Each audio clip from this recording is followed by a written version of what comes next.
Welcome to the Nick Blevins Family Ministry Podcast. Our goal is to help you maximize your church's potential. You'll hear from top leaders in children's, student, and family ministry about the principles and practices they use. Now here's your host, Nick Blevins.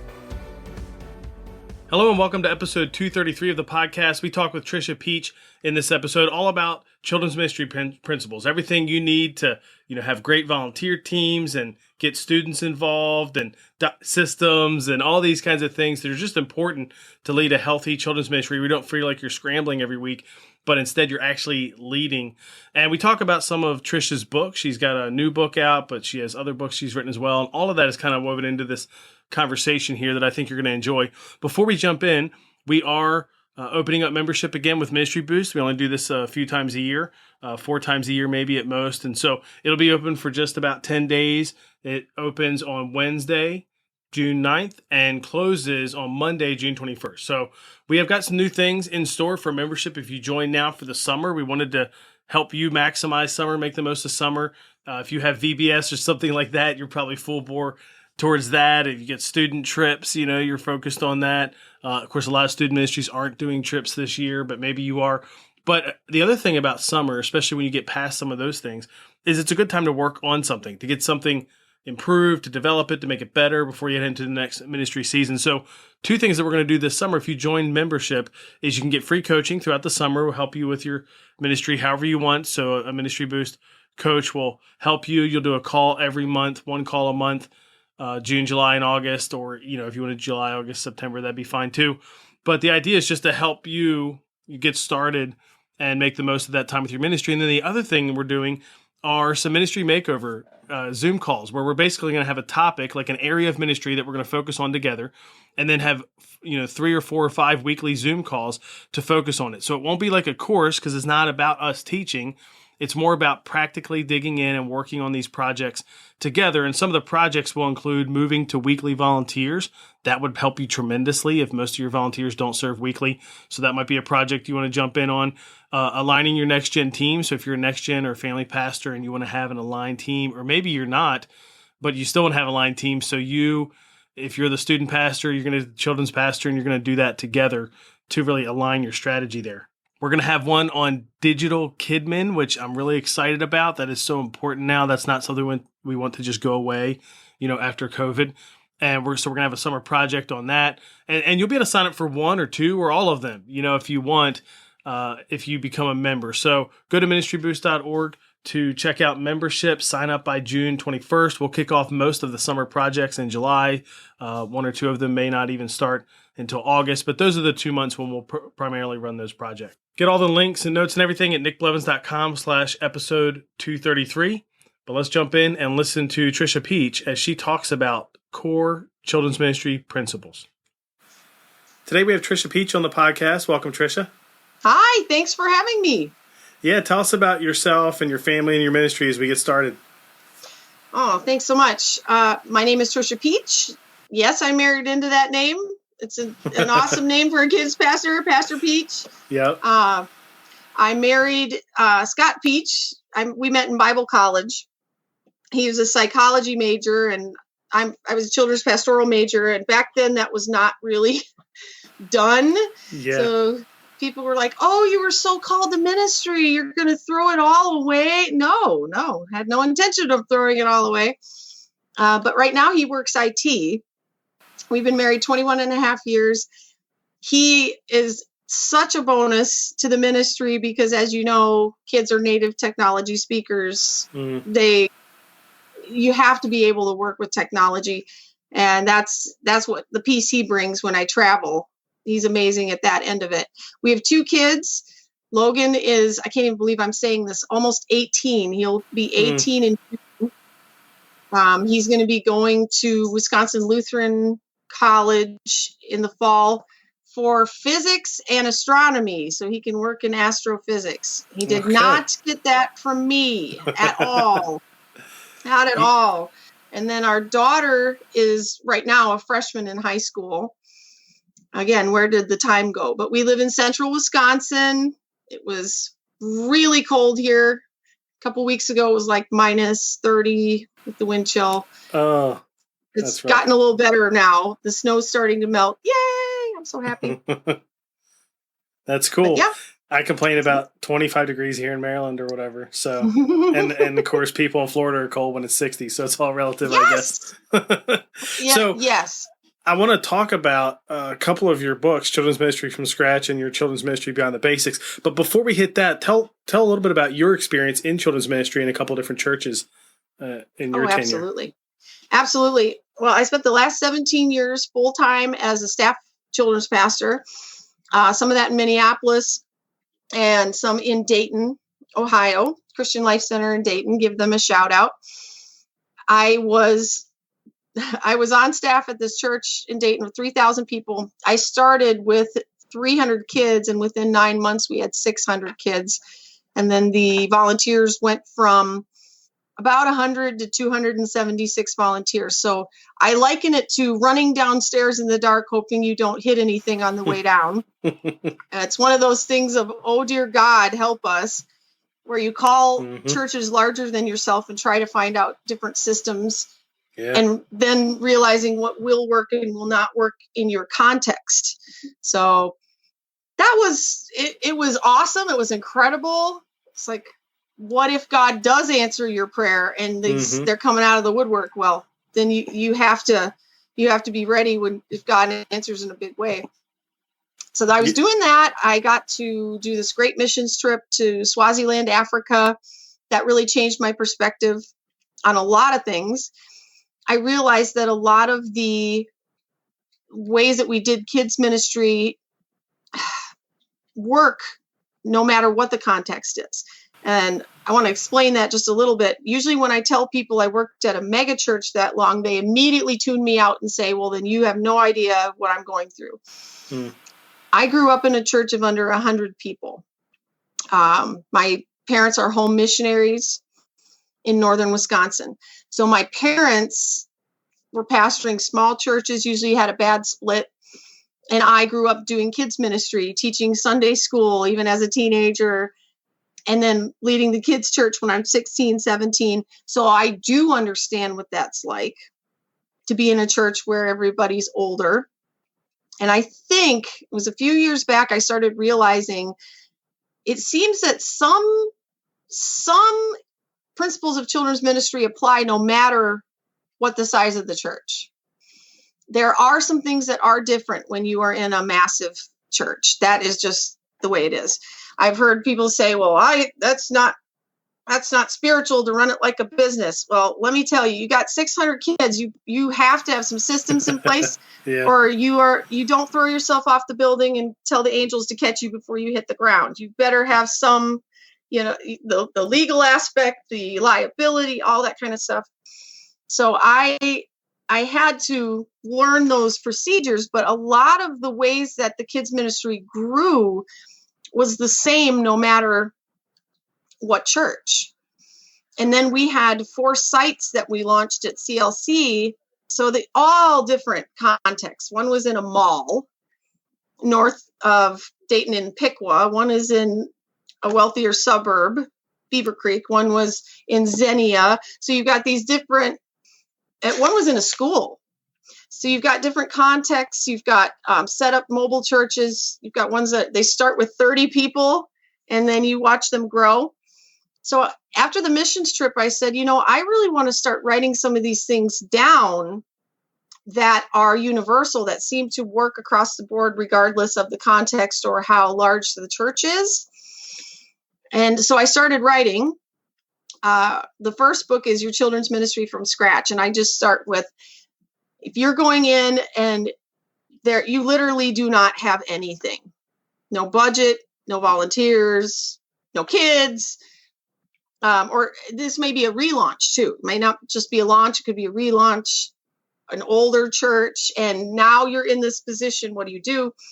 So the first book starts in order. Okay, here's tips on picking a curriculum. Here is writing that first budget. Here's what you're going to need. Here's how you put together a kids service, with worship or putting that kids service together. Here's how to recruit volunteers. Here's how not to recruit volunteers. Here's some great ways to communicate with parents. So it's very, very practical. It's not trying to convince you to get into kids ministry, because I figure if you're reading it, you already are in kids ministry. But it is written for someone that is in this position and may not have any kind of degree relating to it at all. Because I read that 82% of all children's pastors have no background at all in kids ministry. That makes sense. Yeah, that makes sense. Yeah, here you are. Boom. Yep. The second book goes more in depth. So you've got things established, but very important things like ministry to kids after a tragedy, ministry to special needs kids and their families, how to handle church conflicts. That's a really important one. Toxic church environments, things like that. The second book just goes a lot more in depth into a lot of the harder things, helping kids through divorces, but it's stuff that all of us as kids leaders face. So I just wanted to be faithful and see if this could be useful and be a resource. I was not really prepared. I thought if this one totally flops, then I'll do better on the second one. This was my thought. Nice. I'll learn and do better on the second one. But the first one, it got picked up as a textbook at several Bible colleges, and I got to travel and teach out of my books, which is still what I do. And then the Bible colleges were like, well, we wish you could teach out of your own books, but you just have a bachelor's. It's true. So I went back for my master's from Bethel Seminary, and I'm currently in the doctoral program, because someday it would be kind of cool to get to teach out of my own books. But they've been translated into 17 languages, I think, and have gone. I saw they were for sale in Singapore last weekend. I was like, yay! Pakistan, awesome. And all these different places. So you never know what God will do, how he'll use your little loaves and fishes. That's cool. Well, I think with one thing that's unique about your books, which was needed, is like I see people ask, and it seems like almost weekly in a kids ministry Facebook group, what books should I get for children's ministry starting out? And there are a bunch of great books to read starting out in children's ministry, but I don't know that any of them are literally, hey, do this and do this and do this and do this. You know what I mean? They either maybe they're focused on volunteers, which is great. You should totally read those, or certain systems, or you know what I mean. It's not like a roadmap. I think that's probably what your books feel like, where it like literally instructions. You know what I mean? Versus a lot of the other books aren't really that. They're just little aspects, and that's great too. But I'm not surprised that they've been picked up that way by especially seminaries and Bible colleges, because there just hasn't been any like that. So that's pretty cool. Well, my initial title was going to be Kidmin for Dummies, but then somebody's like, that's insulting. I was like, oh, that's right. I probably shouldn't do that. But those books like you have. Yeah, they're popular for a reason. Yeah. Yeah, where you just explain step by step by step. I thought that's what I wanted to be able to hand to our site leaders, because they're saying, what do I do next? What's the next step? How do we make the right choice for curriculum for our context? And especially as you start growing, how do you communicate with that many more parents? What systems can you use? So, I thought this would hopefully be something that you could hand somebody and say, here's something to get you started, get you going. Now, what are some of the what you would call transferable principles that work, in another country, here, church of 600 kids, church of 16 kids, and some of those are obviously probably in the books too, but what are some of the ones that stand out to you as this is true everywhere? One of the key reasons we grew, one of the key reasons why all of our sites grew, is we relied heavily on involving kids in their own ministry. So what we did, especially 5th and 6th graders, but also high schoolers, what we realized was they don't want to be me. They don't want to be 43 and have 2 kids in high school. That's not even in their mind. They want to be 16 and be able to drive, and they want to be like their heroes.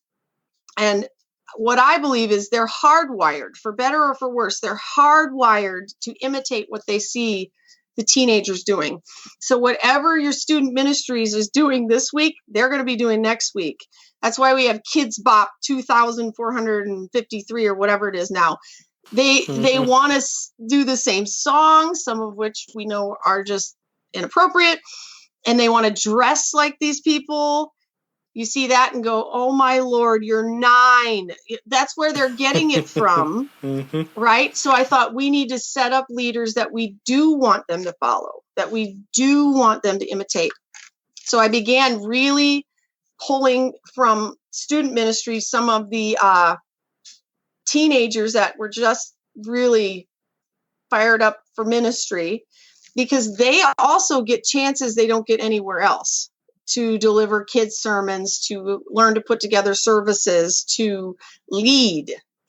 And what I noticed was I would have some of these teenagers on stage, they'd have the full attention of every kid in there, just hanging on their every word. And I thought, this is what we need to do, is start involving them. So the 5th and 6th grade, instead of sitting in the back row with their arms folded, or 4th and 5th grade later on, they are the greeter team, they are the sound and light tech team, they are puppetry, they are we have some of them that wear yellow shirts that are the buddies for kids with special needs, and they love it. This is their ministry, this is why they're there. Well, what we noticed is more and more kids came almost immediately because they wanted to be involved. They wanted to do something. They don't want to sit and listen. They want to do something. Well, so I had to keep creating teams. We had to have an altar team. We had to have more on the worship team doing the motions. We needed to have, we even had one for 4th and 5th grade where they would clean the church after services. All right. They want to do something. They want to be involved. They want to do. They don't want to sit and listen. And I finally realized we're going to keep the ones we involve. We're going to lose the ones we don't. So that then became up to our team to create those opportunities. And I'm a bit of a perfectionist, so this was tough for me to let go of some things and go, okay, this is not going to be perfect, but this is the best thing ever, because they brought all their friends from school to watch them when they had practiced this drama all week. And then all their friends from school came and said, when do I get to do one? Come to rehearsal on Saturday, and just kind of pull them right on in. And we just kept growing from there because they had something that mattered to them. But I created a bit of a monster, because I remember I had one mom, she was so mad at me. She pulled me out of service one morning to let me have it. And she said, I hope you're happy. Lawrence, we were on our vacation down at the Grand Canyon, and we had to turn around and come back a day early because he was on sound this weekend. And I didn't have the heart to tell her that he wasn't scheduled for sound that weekend. It was next weekend. He'd misread it. I didn't have the heart to tell her. And I thought, these child-driven homes, but I totally will take advantage of that. But that was one of the principles I found that worked anywhere. If you will let those kids lead, you will keep them and you will grow. Also, it'll be a whole lot more relevant, because I am not in 4th grade. I will never be a native 4th grade speaker, because it's totally different from my generation. So when I use 4th graders, they know how to reach other 4th graders, if that makes sense. And they are so dedicated, and they care, and they would come to every single practice I made, and they'd work so hard. And then they were my best recruiters too. Yeah. That's one of those principles that works anywhere you are. A second one that works anywhere you are is creativity always trumps budget every single time. Every single time. I know massive churches have all the money in the world and their kids' ministry is tanking. because there's no creativity to put it together. You can have all that money, but if you don't know what to spend it on, I've seen little tiny kids churches that are busting it out the doors with no budget because they've got someone that's highly creative. Most of us kids pastors can be. And they just the incredible creativity. And what really opened my eyes for this was it was an older children's pastor. He had all of us, we were at a conference, and he said, write down all the things you wish you could do in your kids' ministry. Write them all down. If money were no object, write them all down. Write everything down that you'd wanted to do. And then he said, now go back and circle the ones that you could do now, even without that money. And just about everything on our pages was circled. It's not the money, it's the creativity and the time is really the challenge. Yeah. So I explain in the book that creativity matters no matter what size of church you're in. I saw some amazing things in Africa where they had no electricity and they had incredible creativity to put on this incredible kids ministry.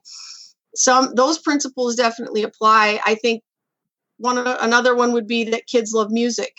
All kids. I've even had ministries where I have deaf kids and they love the rhythm on the floor of the music. So I incorporate music a lot because kids respond to music, and that's every culture I've been in all my travels, they love music. So I incorporate music. Another one would be visuals. Children are usually very, very visual in this generation, even more than usual. Very visual. I think if you see yourself as a missionary to kids, which I do, you can't just say, I'm not good at tech stuff, I give up. That's like going over to Russia, screaming at them in Chinese and then going, well, it's your fault, I tried. Yeah. No, you have to learn the language and speak it. And I'm terrible at tech stuff, but I have to use it or I won't be able to make an impact. And that's no matter what church you're at. And that's kind of an excuse I hear a lot is, well, we can't because we don't have a big budget. And I see churches busting it out with no budget. They are creative and they find a way. And God is a God of creativity.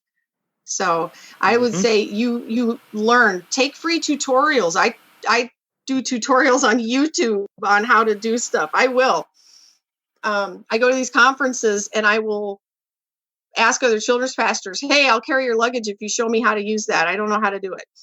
And they'll laugh. And go, oh, yeah, we'll show you. But there's a whole lot of other principles also in the book.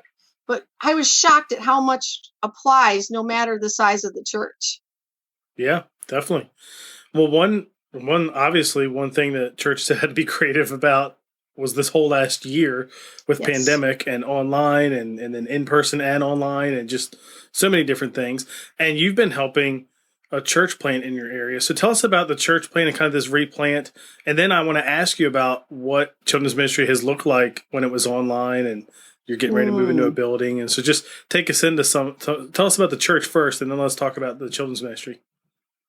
A lot, this whole year has been unprecedented, has been hard on churches all over the country. And I want to say, before I say anything, that we have to stop being so judgmental of each other, because you'll have one church in one area that said, oh, we're reopening face to face. And then it's, oh, you're going to get everybody killed. And then you've got one that isn't reopened yet. And they say, oh, you don't have faith. Whoa. All of our areas are different. I'm just talking about the United States. It's massive. Rural areas will probably handle it a whole lot different than a metropolitan area, depending on the rate of infection. I look at it as these are hard, tough decisions that we have to make prayerfully. And I don't tell anybody you need to do this and you need to do that as far as opening or not reopening. That's a decision you have to make as a staff, or that your leadership will make. Where I live in Wisconsin, we have been back face to face since June. Most churches have been. And the schools have been back face-to-face, some of them since September. Some are and some aren't. It depends. The heavy metropolitan ones are kind of on a blended couple days on, couple days off. And then the rural areas are mainly face-to-face. And I am a suburb of Appleton, so we've been face-to-face most of this year. We had a high spike at one point where we were on a hybrid for a few weeks, and then we went right back to face-to-face. So I think you have to look at this. This is uncharted territory. So we're prayerful about it, and everybody's in the same boat here where we're trying to figure out what to do and how to do it. Now, our little church plant, and I call it a church plant. Some of you listening to this, you're in a church that has gotten older, that has aged, and maybe has died down to just a few people. And so you've got a few older people. So when I talk to children's pastors, I talked to one last week, and I said this to her: what you're talking to me about is not how to get more kids into your current program. What you're actually talking about right now is a relaunch. Because she's trying to think of ways to bring people in when they've all left. And I said, you need to reframe that. This is going to be a relaunch. And that's going to mean probably some rebranding. And what I told her was, I said, say I'm a child in your community. Why should I come? If I've been in your Sunday school and I left, why should I come back? Give me the reason. What is the reason? And she said, well, I never thought about it that way. Could this be like launching a church? And I said, absolutely. Absolutely. That might mean a look at curriculum. It might be a look at branding. Absolutely. Absolutely. I would not keep the same name. If it has dwindled down to nothing, barely surviving, hanging on, that's what people have in their heads when they say your church name or your kids ministry name. No. So we rebranded this little church plant in town we're working with, Living Waters Kids and all this new stuff. And then that's what you promote. Not, hey, come back to what we used to have. That really doesn't have the same ring to it. And what I advised her was, at least in our area, kids are really, really keen to reconnect with other kids their own age. And they are really loving the games, and they're really loving things like that. And there are ways to do that safely. We try to keep people 6 feet apart. We, encourage masks. We have the hand sanitizer, and we do a lot of it is outside as much as we can when it's not 35 below zero. The kids don't seem to mind that, though. But we try to be safe about it, but offer them opportunities to interact with their friends again and play games outside, do things like that. So I started working with a little church in our town. Now, this was a huge change for me. I grew up in a church of under 80 people, but everyone's age was over 80. But now I had just spent 17 years working in mainly mega churches on staff. Then we moved here, some health problems with our parents. So we moved back where we're from. So 17 years of mega church, and this little church had been down to like 20, 25 people. So it had been attrition where it's just decline. And what this really is a relaunch. So our poor pastor came up here from Cincinnati, new pastor, young guy. He agreed this is a relaunch. And I think his first Sunday, he got himself in trouble because there was a massive blizzard. I think like 20, 25 inches of snow that weekend, and he canceled church, and they were really mad at him. And then the next Sunday it was minus 30, and he canceled again. And I about busted out laughing. The women's snowshoeing club, and yes, that is a thing. Oh, they went and kind of chewed him out, and they said, we do respect you, Pastor, as the leader of our church. We respect you, but we're still going snowshoeing. We've been planning this for 3 months. So it just takes a while to get to know the new culture of where you're at. There's still people out ice fishing. It's ridiculous.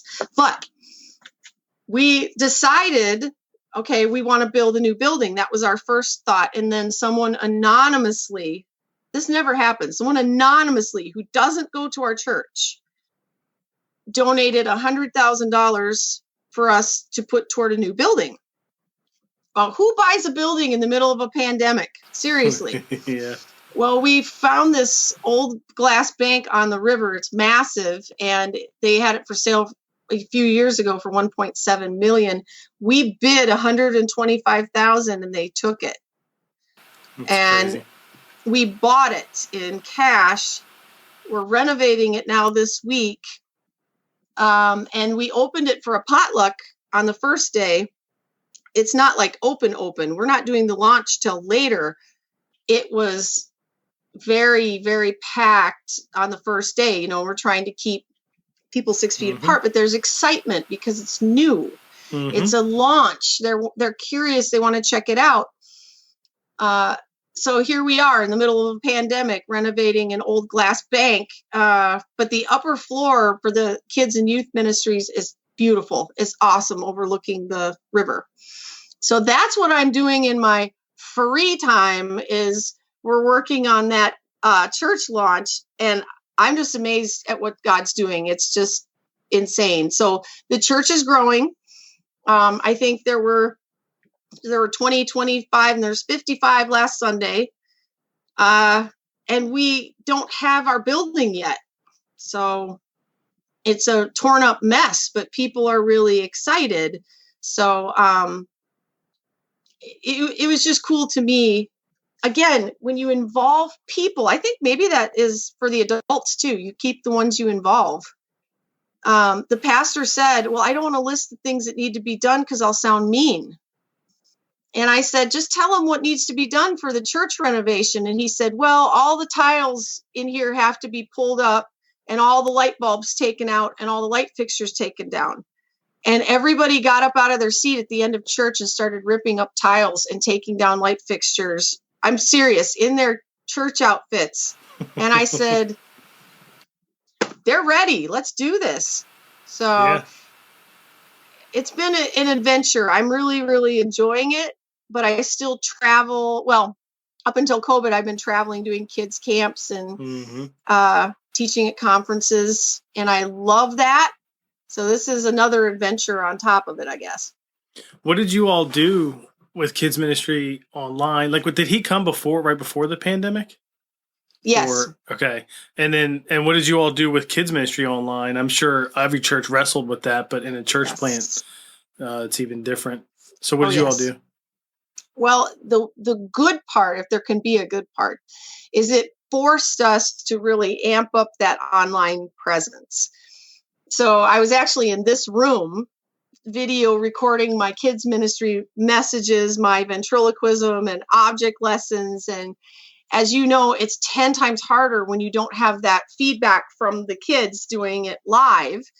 But this became my kids ministry sanctuary. And the good part of it is they could rewatch it, share it. And our pastor said, we've got 25. This was back when we had 25 people. And he said, my sermon has been watched over 600 times in the last few days. And I said, this is why this needs to not go away when everything reopens. It's not a either or. We should continue doing because we do have quite a few older people that aren't coming back yet. And I totally understand. I think this is an option that churches need to keep, not just a stopgap to get us through the pandemic, but to give us another tool to use. Mm-hmm. Did you put that on like YouTube, or was it on the website in a custom player? How did you do it? We had a whole lot more success with YouTube and our Facebook group. Our website, and I'm talking here and the big church, all of the bigger churches I've worked at, the website, we got so little traffic from it. Facebook site, all the parents would go there and look first. So yes, we would put it on Facebook and YouTube. Now my daughter's she wants me to start putting the kids' messages on TikTok, and like, that's really short. She's like, yeah, well, with my daughter's 15, she's like, Mom, nobody has the attention span for 5-minute messages. 5 minutes. Yeah, 5 minutes. So long. Mm-hmm. Yeah. So she's trying to get me into doing them on TikTok. I know a lot of children's pastors have been doing little mini ones on TikTok. I need to get myself in gear on that.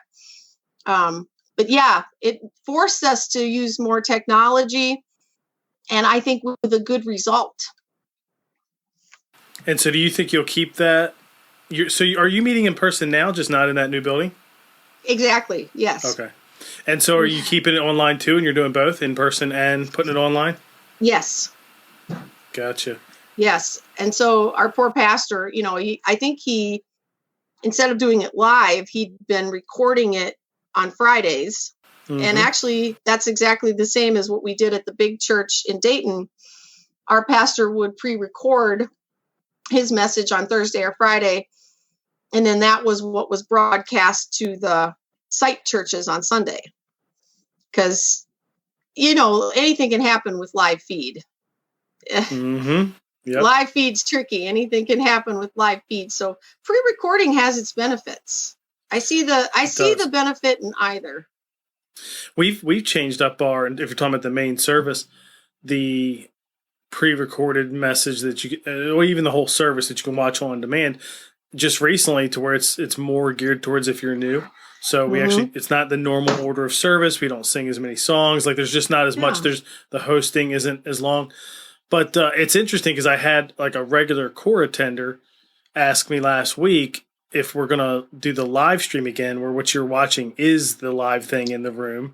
So it's because it's just funny how people want different things. See, like that's a core attender who actually does come, but the one time that he couldn't be there was more interested in seeing the full thing and, that's happening in the room versus somebody that's new online probably prefers the kind of made for them, less of the elements they're not used to a thing. So it's just funny trying to minister to all these different people through different channels and different ways. Yes.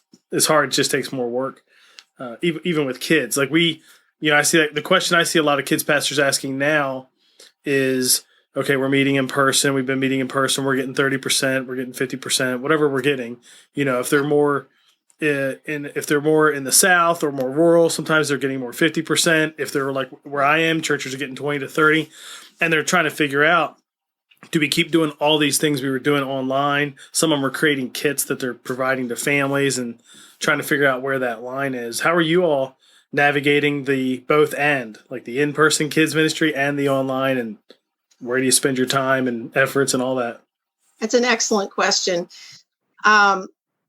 I think, again, I'm talking about the culture here in this area. When the schools did a survey as to whether or not they should reopen, and 94% of all parents said yes, all 5 days a week. Wow. Which, another area might say, absolutely, are you insane? And then our church, a very small church plant, 25, but pretty much when we reopened, we had a couple of older people that stayed home, but everybody else was like, it's very rural in this area. Appleton is a little more, it's still not as big or like urban as Minneapolis or Dayton, but Appleton, they've been a little more careful. They've had I think they've gone to a hybrid now, but they're a much bigger area. We've kind of we dove in offering in person. And I know somebody's like, well, which ones are you going to minister to, the on campus or the at home? And we just said, yes. Yeah, that's the way to do it, I think, right? You can't neglect people. Right. And my thought is, I'm not going to make that decision for the parent. And I'm not out to get them. We have one family where the son they watch him carefully for a reoccurrence of the cancer. With his chemo treatments, he doesn't have much immune system. So I completely understand that. He needs to be away from any and all germs. Got another guy in our church that had leukemia. So we've got to be careful of that. But then we have parents like our worship leader. She's got 9 kids. And a lot of them under the age of 6. So, and she just brings them up, doesn't worry about any of it. I just don't judge any of them. There's parents that feel comfortable bringing them to kids' church, and we do our thing. And there's some that stay home and watch it online. And I count it as one children's ministry, regardless of what they choose to do, how they choose to participate. I can't ignore the fact that you said you have a worship leader who has 9 kids. That's like a 5th-year church right there. Like if Yes. We're like, well, hopefully she doesn't leave. Repopulate the earth. You took it as a personal challenge. Yeah, that's awesome. Yeah, we're 20. Our kids' percentage is lower than the overall percentage in person. Kids right now is probably 20 and 22, something like that. And then overall, we're still not quite to 30. And I hear that's really, like, I'm in here in Maryland. That's very common around here. Like you find a church, like a church we helped plant a few years ago. I don't know if they're still at this number, but especially when they were meeting outdoor in like the summer and fall. Oh yeah. They were like 70%. Now it was outdoor, so it's a lot different, but it was just that, smaller church, not too small though, probably 150 people and knew each other. And, there's just all these other dynamics that are at play here about when people will gather, when they're ready. Our schools just went to 2 days a week in person last week. So it's all, it just feels very different. They actually just lifted capacity restrictions. It starts today, and not for everything, but for churches and for some other things. But what's really funny is with social distancing, and because that's still in place and a mask order is still in place around here. So if you do the math with social distancing, the capacity limit doesn't matter. Like our church can't really fit anymore because of the social distancing, not because of the numbers, the percentages or the limits. Man. So we'll see though. I mean, all that can, is probably going to contribute to people attending more in person now. Now there's kids are in schools and certain restrictions are getting lifted, but it is interesting how it's different all the way across the country. I love that you're thinking about online and in person together. I think that's one concern I have is, that churches will just leave behind the online thing, even in kids' world. And I hope not. But at the same time, I know it's hard to do all this together. Like that's the other thing that leaders are facing. It's like, who cares how many are coming? It's almost still the same amount of work plus online. You know what I mean? So yes, exactly. That part's hard. And I think people got to make real choices there. And if they can't do it all, great. Don't do it all. But if you can, reach people both ways. So as we wrap up, your children's ministry from scratch, your children's ministry beyond basics, I got them on Amazon in the Kindle reading thing. But tell people where they can get that stuff, how they can reach out with you, social media, all that. That's awesome. I have them on Amazon. That's like the bigger one, Amazon and Kindle. They're also on kidology.org, which that's Carl is awesome. The kidologist. So if you go on to Amazon and you go under Trisha Peach or your children's ministry from scratch, it should pop up. It's a green book. My latest book is Why We Quit, all the reasons why kids leaders quit ministry and walk away forever. That was a hard one to write because some of the stories were really raw, but I don't regret writing it. And I'm hoping it will be helpful. You can connect with me on Facebook. It's facebook.com/Pastor Trisha, Trisha. And if you are a website person, mine is kidmin.ninja, www.kidmin.ninja. My husband picked that one out. It works pretty well. That's awesome. Yeah. Kidmin, kids and ninjas work together. It's like I don't know if you're familiar with is it Ninja Kids on YouTube or whatever? It's like this massive channel, like billions of views or whatever. It's crazy. My kids know this. They sing the song, so they are familiar with it. Well, and I have a YouTube channel that I talk about children's ministry topics. It's called the Peach Buzz. Okay, cool. We can link to all that too in the show notes so people can listen to that. Your book, Why We Quit, we didn't get to touch on it, but we were talking before we recorded just about people predict a lot of turnover, this year in the church staff world. It's probably true all across all industries, really, because most people didn't make a move last year unless they were forced to, if they got let go or something like that from their job. This year, it seems like, and I've heard other people say too, it seems like there's going to be a lot of turnover. And after a hard season like this, you can understand why. I mean, especially if you were already thinking that, or even if you weren't, but it just made it even worse. You're sticking it out to kind of see it through, and then you're going to make a move. So that'd be a good book for people to pick up just to hear. Because sometimes it's helpful just to know you're not alone. Yes. What can I do to kind of, get through these hard seasons that always happen in ministry? So absolutely. I think people should check that out too. Cool. Absolutely. Well, thanks for coming on the podcast and for sharing with us. You bet. Thank you for having me. Well, I loved hearing about Trisha's move to be helping this new church plant kind of getting restarted, like replanting, because I have a heart for church plants for sure. Our church was a new church plant 15 years ago.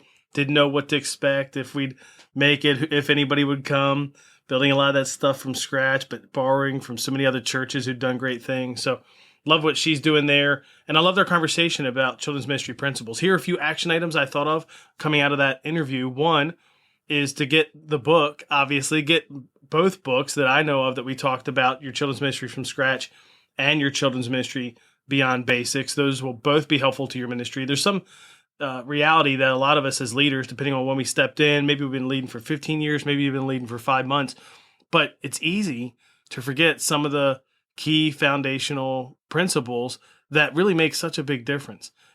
Sometimes they're not as obvious, like some of the things we talked about. And so we don't focus on them. We don't give time to them. And going through a book, one of the things I know I've found is going through a book can help you focus on them. It's like, oh yeah, that's right. I need to do that. So check out her books. And then two other things I thought of are get older kids / students involved, like she talked about.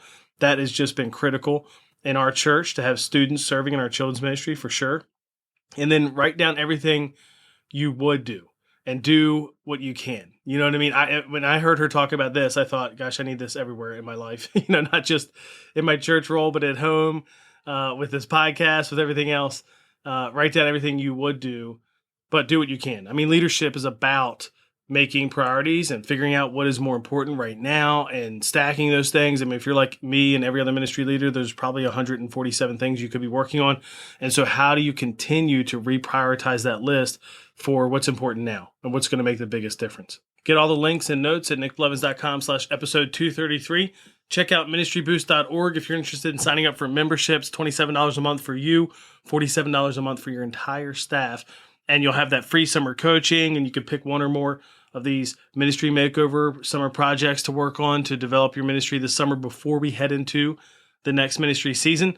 Membership is only open for a short window, so June 9th to June 21st. So make sure you sign up before June 21st to take part in all that. Thanks for listening, and I'll catch you on the next episode of the Family Ministry Podcast. Thanks for listening to the Nick Blevins Family Ministry Podcast. We hope this helps you maximize your church's potential. We would love to hear stories of how you apply what you've learned. You can do that by leaving a comment on iTunes or in the show notes at nickblevins.com.